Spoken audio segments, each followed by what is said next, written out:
14ই August মুক্তি পেতে চলেছে বহু প্রতীক্ষিত ছবি ধূমকেতু।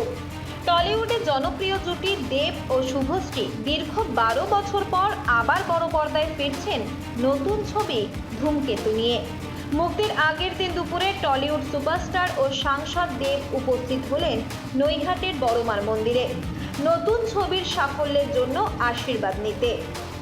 পুজো শেষে দেব বলেন, বড়মা খুব জাগ্রত মা, আমি আগেও একবার এসেছি, যা চেয়েছি তার থেকেও বেশি পেয়েছি। আমার ছবি ধূমকেতু রিলিজ হচ্ছে, তার জন্য প্রার্থনা করেছি।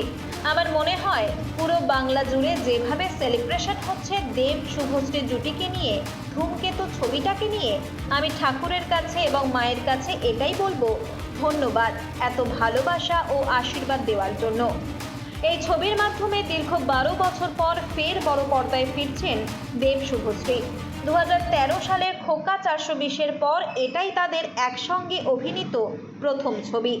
বিশেষত্ব হলো ধূমকেতুর শুটিং শুরু হয়েছিল প্রায় 1 দশক আগে, কিন্তু নানা কারণে মুক্তি পিছিয়ে যায়। অবশেষে এবার মুক্তি পেতে চলেছে সিনেমাটি। শুভশ্রী ভক্তদের উদ্দেশ্যে বলেন, সবাইকে ধন্যবাদ আমাদের এই পুরনো জুটিটাকে এত ভালোবাসা দেওয়ার জন্য। মন্দির প্রাঙ্গণে দেব ও শুভশ্রীকে এক ঝলক দেখতে সকাল থেকেই ভিড় জমায় অসংখ্য ভক্ত। কেউ সেলফি তুলতে ব্যস্ত, কেউ আবার নতুন ছবির সাফল্যের শুভেচ্ছা জানিয়েছেন প্রিয় তারকাদের। কারণ পৃথিবী জুড়ে যেভাবে অশান্তি হচ্ছে, সবাই যেন আমরা ভালো থাকি, সুখে থাকি এবং সুস্থ থাকি। বড় মা খুব জাগ্রত একটা মা। আমি খাদানও এর আগে এসেছি, যা চেয়েছি তার থেকে বেশি পেয়েছি।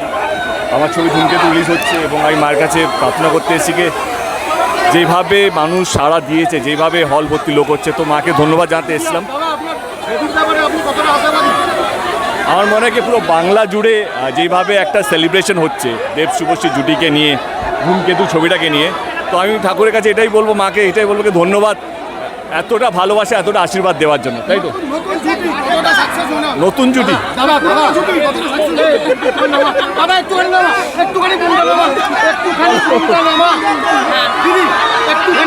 আমি এটাই বলতে চাই, মায়ের কাছে এসে ধন্যবাদ জানিয়েছি যে আমাদের এক্স্যাক্টলি এত পুরনো জুটিকে এত ভালোবাসা দেওয়ার জন্য।